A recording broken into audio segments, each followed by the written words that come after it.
A local healthcare group in Singapore is calling for more efforts to train for foreign domestic workers in caring for seniors. And that's following a new study showing that less than half of them have the skills and confidence to do so. For a start, the group is aiming to roll out a workshop around the year end to equip them with the relevant skills. Sherilyn Sia with a report. After 2 years of caring for stroke patient Ko Wat Neo, Susima Donato has formed a special bond with her. Beyond taking care of her daily needs, the Filipino domestic worker also helps to monitor her blood pressure and supervises her medication. I'm confident to do because of my learning to others, see what they doing, even the doctor what they saying. So I listen, and I slowly learning. She's just an example of the many migrant domestic workers Singaporean families hire, with rising demand for elder care too. The need for quality care at home will only rise further as Singapore's population ages. Right now, more than 8 in 10 seniors aged 65 and above have at least one chronic disease, like diabetes, high blood pressure or high cholesterol. And that's also where regular monitoring of vitals is important to keep these conditions well controlled. On this front, Public Health Cluster SingHealth is boosting efforts to engage these workers. From a survey of 100 helpers caring for seniors, it found that over 4 in 10 lack confidence to perform blood pressure and glucose monitoring tasks. And over 3 in 10 are apprehensive in supervising medication. With my 19 years of service with Polyclinic, about 30% of elderly was actually accompanied by the foreign domestic worker. Okay, sometimes when you ask, do the elderly take their medication regularly, some of them, they are not very sure about it.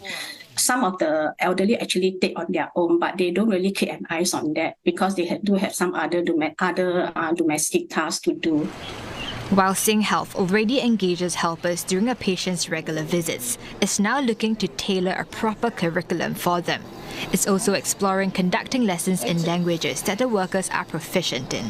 What we can do is to bridge this gap. We want to see whether these can be scaled to a workshop where we can have more like economy of scale, right? More of these helpers come together, we teach them all in a group.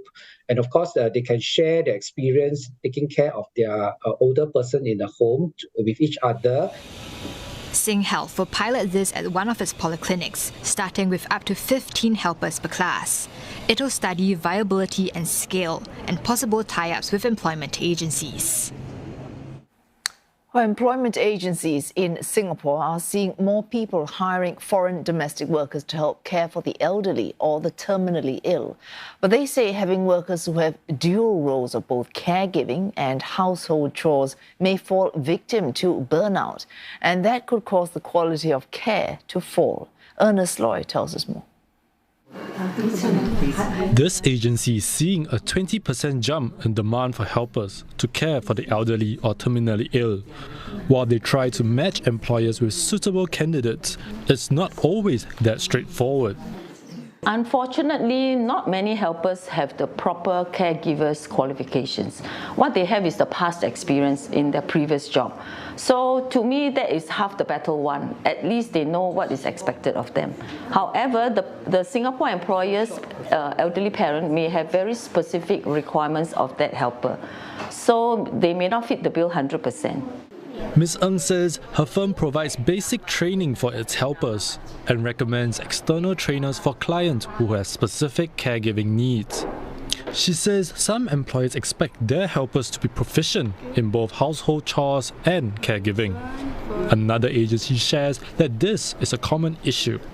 I think the main confusion for the general public out there is that they want someone to be able to do 2 jobs itself. They want to hire a domestic helper. At the same time, this domestic helper will have to be a living caregiver as well, which we don't do that because at the end of the day, this caregiver or domestic helper will definitely suffer burnout. He adds that even if agencies provide specialized caregiver training, it is not a sustainable solution. That as helpers need continuous training and support to meet the evolving needs of the family.